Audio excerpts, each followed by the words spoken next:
Religion links everyone across the globe as the one thing we all have in common, a belief in a higher power. This belief has existed in nearly every culture since the dawn of mankind. Religion is responsible for the majority of wars that have plagued history, and therefore also for the boundaries of nations throughout the world.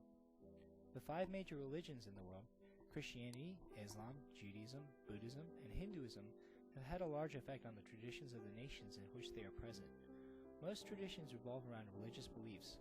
Christmas, Hanukkah, Ramadan, and Easter all have important traditions that come hand in hand with the holidays.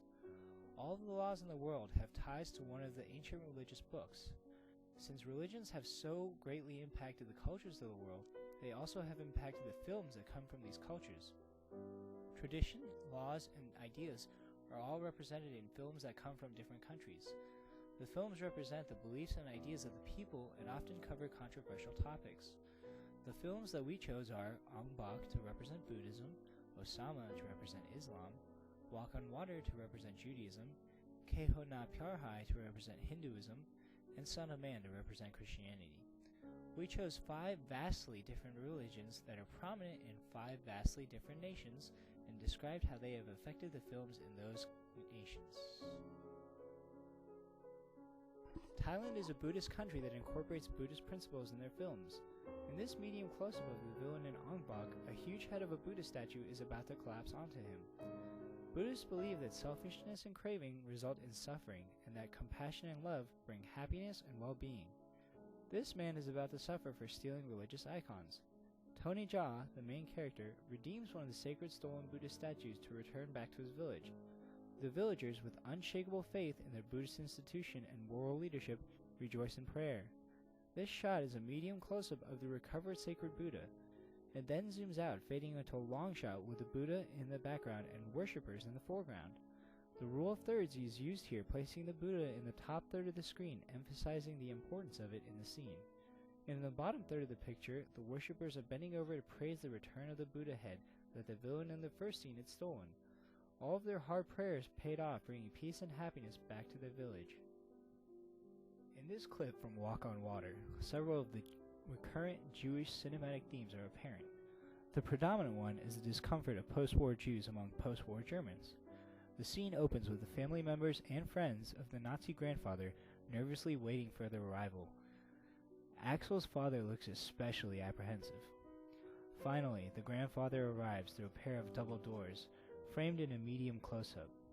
At first glance, since the camera shows only select characters, such as Axel and Pia's parents, it appears that this is a happy and joyous occasion. However, later on, it switches subjects from the grandfather and parents of Axel to Axel himself, as well as his friend Eyal. Both Axel and Eyal look wary and cautious of greeting this man. The scene ends with the camera angle switching to a high long shot, revealing that most of the room is dark and only those who are in the immediate proximity of the cake and its candlelight, Axel's parents and grandfather, are those who still believe this is a joyous occasion. This early scene in the film is shot as a documentary, with shaky camera movements and poor overall quality. The burqa-clad women are peacefully protesting their lack of right to work when the religious Taliban police arrive to break up the march. Not only were the women forced to wear burqas at all times underneath Taliban rule, but they were not allowed to work or be in public without a male relative. All these rules were formed under the guise of the Quran. The first shot uses the rule of thirds with the women and the little boy announcing the arrival of the Taliban in the foreground, the Taliban in the middle ground, and the building tops of Kabul in the background. The second shot is a medium-low angle close-up of the Taliban.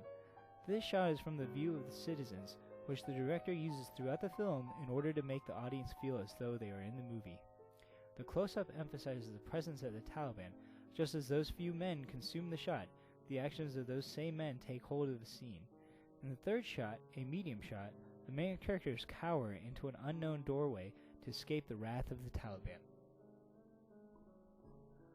Rakesh Roshan establishes this shot as the master shot for this scene from Keho Na Pyar Hai. Mr. Saxena, the man in the darker suit, belongs to a higher caste than Rohit, his daughter Sonia's love interest.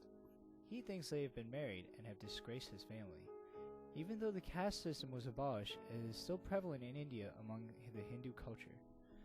The initial discourse between the two men begins, and the scene is filmed and shot reverse shot with a low-angle shot from Rohit's vision and a high-angle shot from Mr. Saxena's. When Rohit audaciously states to Sonia's father that he will marry his daughter, the shot is filmed from the father's side as an eye-level shot showing that Rohit believes he can rise up to the same level as the men in the higher caste standing before him. However, once it is Mr. Saxena's turn to speak, the scene is filmed from behind Rohit while he tells Rohit that he will need his help to rise up.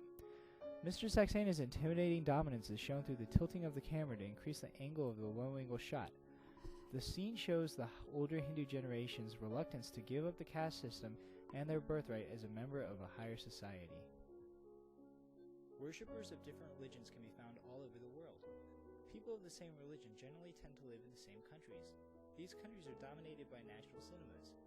The films produced by these aforementioned national cinemas often contain elements that show the influence by the larger religious presence around them.